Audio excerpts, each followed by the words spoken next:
집 보러 오는 사람이 없다.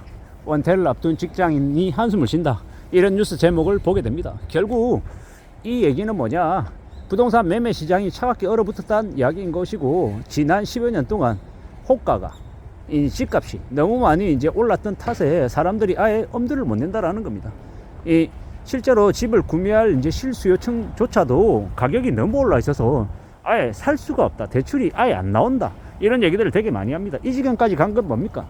이 부동산 시장에 탐욕 덩어리들, 욕심을 가진 그들이 이 시장을 혼탁하게 만든 탓에, 시장을 교란시킨 탓에 이 모양이 된 거죠.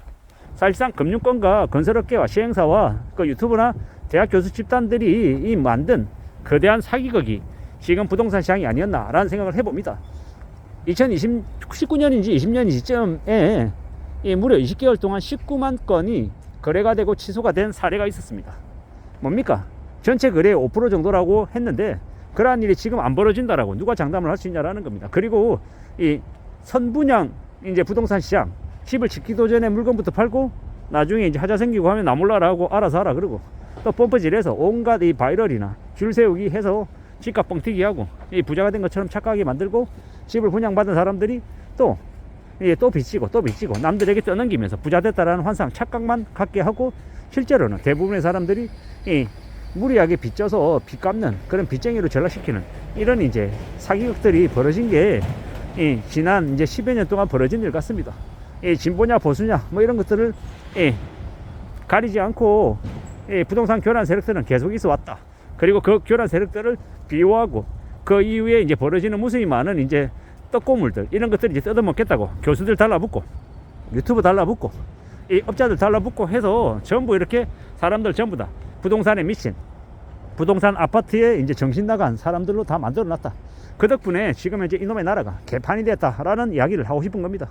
그리고 집을 안 보러 온다. 집 안 보러 가는 게 당연하죠. 집 살 생각이 안 드니까, 엄두가 안 나니까, 무리이니까 이런 이제 사항들이 온 거다라고 봐야 되겠습니다.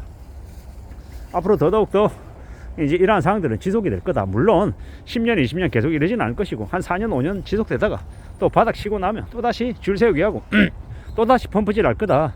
1기 신도시 마지막 이제 재건축, 뭐 종상향 조정하고 뭐 용적률 이제 풀어주고 올리고 이런저런 여러 가지 이제 이슈들 만들어 가지고 다시 펌프질 할 거다라고 얘기합니다. 그게 있고 난 이후에, 그 마지막 불꽃 이후에 한국이라고 하는 나라도 일본처럼 잃어버린 10년, 20년, 30년 이제 부동산 시장이 저 아래로 내려가는 그런 대침체를 겪을 거라 얘기를 하는 경우가 많은 것 같습니다. 저도 그 얘기에 상당 부분 동의하고 있고요. 지금은 2025년부터 한 2029년 정도, 한 대략 한 5년이라고 하는 시간 동안 부동산 거래가 많이 줄어들고 공매 물량 늘어나고 할인 분양 늘어나고 부동산 시장이 되게 차갑게 얼어붙으면서 지방 정부들이 세금 못 걷어서 지방 공무원도 월급 못 준다 그러고 쌩 난리가 나고, 나중에 시간이 2년 3년 지날 쯤부터 해서 양도세, 취득세 면제해 준다 그러고, 뭐라 그럽니까? 집만 사면 애국자다라는 분위기 띄워주고, 집 사는 사람 이렇게 구해주면은 성과 커미션 주겠다라고 얘기하고, 뭐 여러 가지의 것들이 이제 나오지 않을까라고 생각합니다. 근데 이제 그렇게 되려면 그냥 되는 게 아니고, 지금 상태로 그냥 바로 할 수는 없는 거고요. 무수히 많은 무리하게 빚을 진 사람들, 이제 아파트 가지고 있는 거 다 뺏어 가지고 그네들 이제 몰락하게 만들고, 신용불량자, 채무불이행자 될 지경까지 떨어뜨리거나, 아니면 그들이 아무리 무리한 이 가상금리를 먹여도 이 비굴하게 악착같이 투잡 쓰리잡 해가지고 그 이자를 감당한다. 그러면 이제 그러는 소수에게는 살려주고, 나머지 사람들, 욕심 부린 애들은 다 이제 집 다 뺏어가지고 경매 처분하고 채권 회수하고 여러 가지 활동들을 해가지고 상당수의 사람들을 몰락시킬 것이다. 그렇게 해서 왕창 거품 빠지고 나면 나중에 또다시 펌프질하고 이런 수작질이 계속 반복되어 왔는데, 이번에도 마찬가지일 것이다. 다만 2011년 하우스포 때보다는 지금 진 빚이 2배, 3배 훨씬 더 이상이다. 규모가 너무 많이 커졌기 때문에 그러나 충격도 훨씬 더 많을 거다라고 생각하는 겁니다.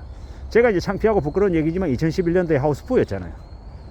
그 당시에 대출 이자가 뭐 6%, 7%, 8%였던 것 같은데요. 되게 부담이 컸죠.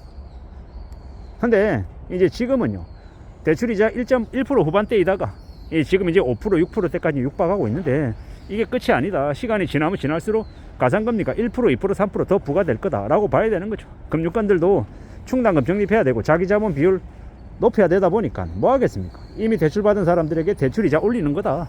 이 뻔한 수순이다라는 겁니다. 결국에는 잡힌 물고기들한테 더 뜯어먹고 더 헤쳐먹고 요리해먹고 이 지랄 발광하는 게 금융권들이다. 금융권들이 왜 연봉을 그렇게 많이 받겠습니까? 1억 2천, 1억 5천, 2억 이렇게 받죠. 어디에서 나오는 돈이겠습니까? 전부 다 대출자들. 이 팔비 들어가지고 만들어낸 수익으로 그들이 이 잔치 벌리는 거 아니겠습니까? 결국에는 이러한 일들이 계속 벌어져 왔고 앞으로도 계속 있을 것이다. 다만 이제 금융소비자보호법 시행 이후에는 무리하게 무분별하게 대출을 왕창 떠넘기는 게 어려워지니 그 전에 연끌들 왕창 만들어서 600만 금융노예를 만든 게 금융권들의 이 수작질이었다라고 이제 보여지는 것이고요. 결국 이제 아직도 정신 못 차리는 연끌들이 부자 됐다라고 까불어대는데 이제 서서히 그들의 목이 쪼이고 있다. 대출이자 올라가고 가산금리 올라가고 원금의 일부 상환해야 되고 되게 이제 무리한 그네들이 봤을 때 되게 쉽지 않은 사항들이 하나씩 둘씩 시행이 된다. 결국 그렇게 되면 누가 이제 힘들어지냐? 빚진 사람들이 힘들어진다. 나라가 망한다, 세상이 망할 것 같아요, 죽을 것 같아요 라고 하지만 빚진 그들이 죽고 그들이 망하는 거지 이놈의 나라는 건재하다. IMF 때도 집값이 3분의 1 토막 4분의 1 토막 나도 빚 없고 통장 잔고에 1억 2억 있는 사람들은 더 잘 먹고 잘 살았다. 되려 이 알짜 자산을 더 싸게 살 기회를 얻었던 거고 그때도 이 갑작스럽게 돈이 없어가지고 유동성이 말라가지고 순식간에 몰락하는 이들이 한둘이 아니었다.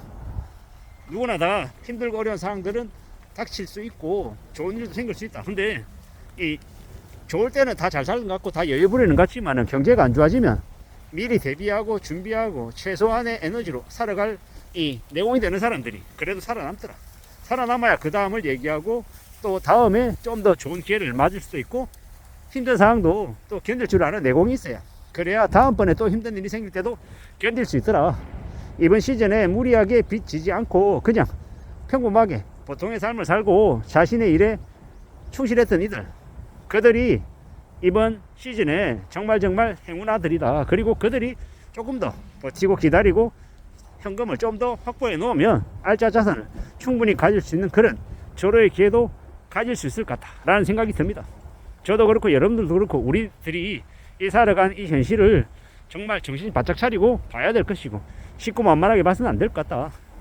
좀 더 조심하고 좀 더 대비하고 준비하는 자세를 갖출 때 그럴 때 이 험한 세상을 또 견디고 극복하고 또 이겨낼 수 있고 또 세상이 주는 이 흔하지 않은 아주 드문 기회를 가질 자격도 만들지 않겠나라는 겁니다. 험한 시대에 우리가 더욱더 빚을 조심하고 이 자기의 분수에 맞춰 살아가는 게 더 필요해지는 시대가 지금의 시대 같다라는 말씀을 드리며 마실까 합니다. 감사합니다.